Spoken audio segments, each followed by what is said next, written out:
Hello students, I welcome you all to this virtual learning online platform.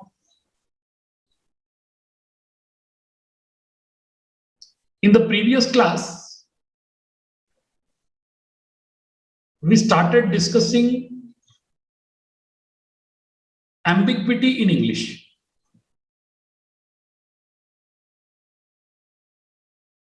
So far we talked about lexical ambiguity and structural ambiguity, and then we could also take a few examples of lexical ambiguity. Now I would like to continue with the same, that is, I will deal with a few more examples on lexical ambiguity, and later we will learn structural ambiguity as well. So let us proceed with a few more examples of lexical ambiguity in English.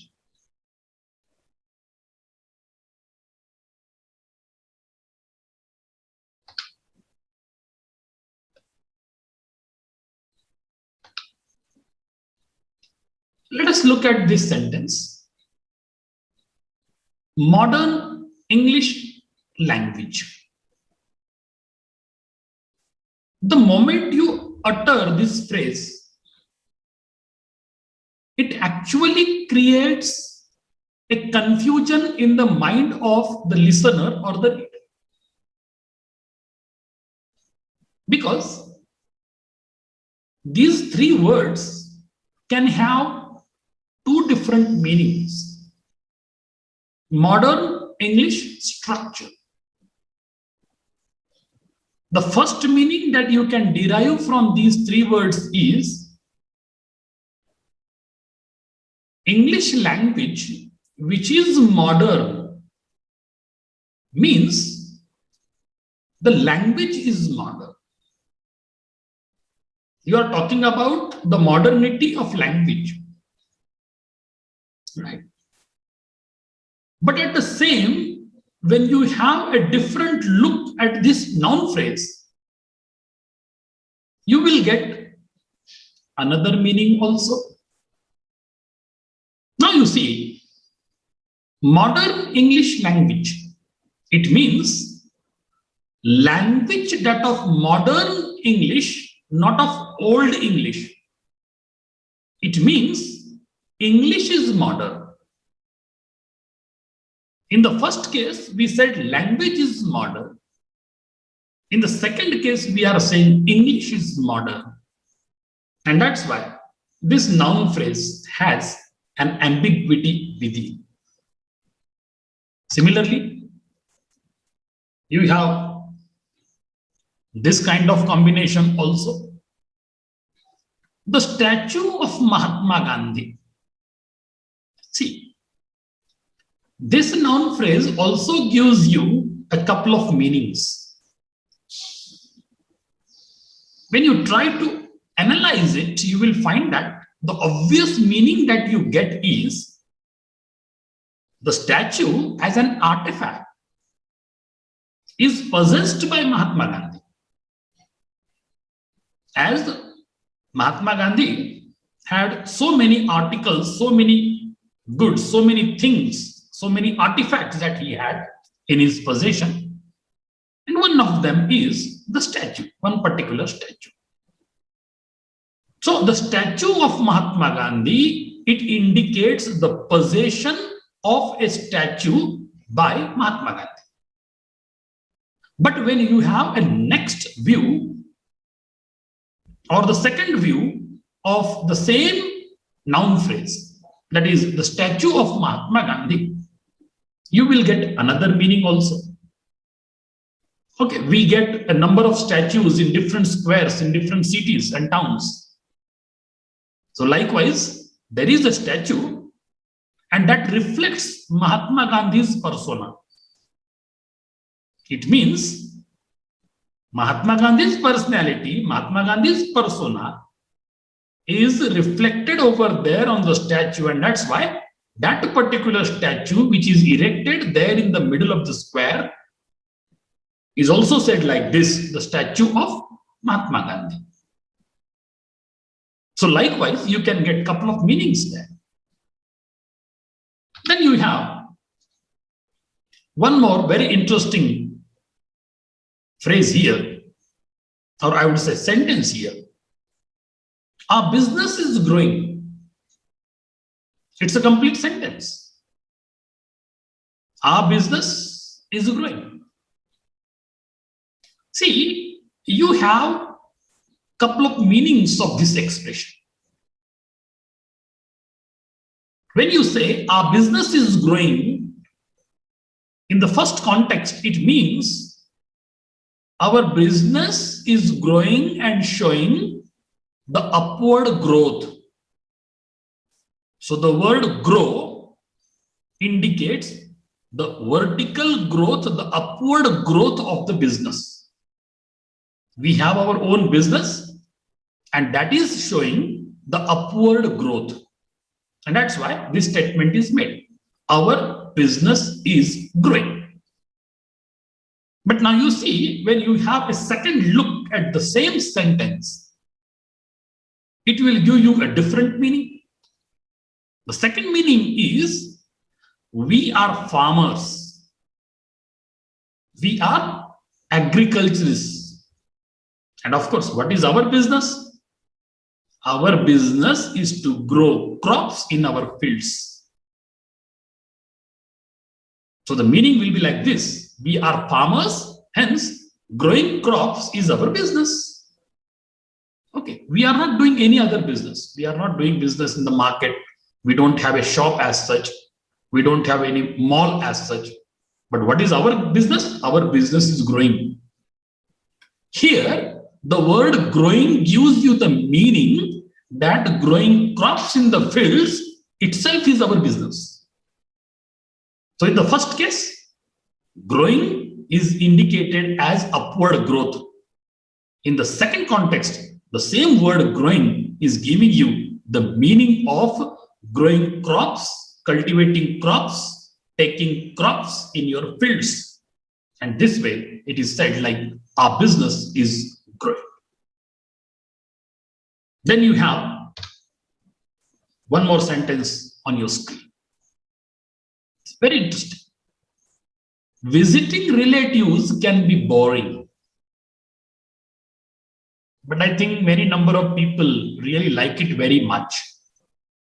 That shows the bond among the relatives. So either the visitors to your place or you visit to others' place. Vice versa, whatever. That gives a lot of, encouragement to each one of us. But the statement says, visiting relatives can be boring. But mind it well, you can get multiple meanings from this expression. The moment you utter this kind of very ambiguous sentence, it creates, different perceptions in the mind of the reader or the listener. See, the first obvious meaning, visiting others as relatives can be boring. It means you are going to somebody else since they are your relatives, and that visiting to other people's as somebody's relative can be boring is the first meaning. You have the second meaning also. Visitors to us means others are coming to us as they are our relatives. That's why they are coming to us as the visitors can be boring. It means visitors, those who are coming to us, since they are our relatives, can be boring. Now you see the third meaning also. The act of visiting others can be boring. See, I'm talking about the act now. I'm talking about the action now. Okay, in the first case, visiting others as relatives can be boring. In the second case, others coming to us as our relatives and visitors can be boring. Third is the act of visiting itself can be boring. So likewise, you can derive multiple meanings from one sentence. And if at all you are getting multiple meanings, it means that sentence, that expression itself is an ambiguous sentence. Let us look at another sentence here on the screen. Flying planes can be dangerous. See, this sentence will give you a couple of meanings. Meaning one, flying planes as a pilot. Suppose you are a pilot, and of course, you need to fly the plane. Being a pilot, you have to fly the plane. So, flying planes as a pilot can be dangerous. That is the first meaning. Second meaning is, now you are not in the position of a pilot. You are a passenger. And as a passenger, you are sitting in a flying object, that is a plane, that is called here as a flying plane, and sitting over there as a passenger, and when the flying object is flying there in the sky, can be dangerous. So in the first case, flying planes as a pilot can be dangerous. In the second case, sitting in a flying object as a passenger, and then once your plane is flying, that can be dangerous. So these are the multiple meanings that you can derive from this particular expression. Now, you look at one more, expression on your screen. An English teacher. See the meanings that you get from this kind of expression. It's a noun phrase actually. An English teacher. What is the obvious meaning that you have? Meaning one is a teacher who teaches English as a subject. Now, I am also an English teacher, right? So what is my profession? My profession is teaching. That's why I am called a teacher, professor. And which subject do I teach? I teach English as a subject. I teach English grammar. I teach English phonetics. I teach English literature. Okay. So whatever related to English as a subject, I teach as a teacher. And so the meaning is an English teacher means a teacher who teaches English as a subject. But now you see the same expression, that is a noun phrase, an English teacher, gives you the another meaning also. What is the another meaning? Another meaning is a teacher who is an English person, or else who is a British by birth. Such kind of teacher, maybe he or she, teaches some other subject, okay, as his profession. Maybe teaching geography, Hindi, Marathi, political science, any subject from science or technology, whatever it may be. So such a person is also called an English teacher. An English teacher means a person who is an English person by birth, a person who is a British person by birth.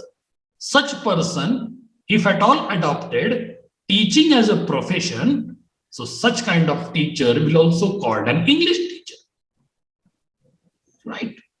So this is how you get multiple meanings from one expression or a particular sentence that is really creating some ambiguity in your mind the moment you read it. So these are some of the ambiguous expressions that I wanted to really discuss in this respect. So I hope whatever sentences we have discussed so far in the previous video, you can also study a few more examples that I have already taken up. And these many examples that will definitely give you a better clue to understand or better perception to understand how to really derive more than one meaning from an ambiguous sentence or expression. So thank you very much.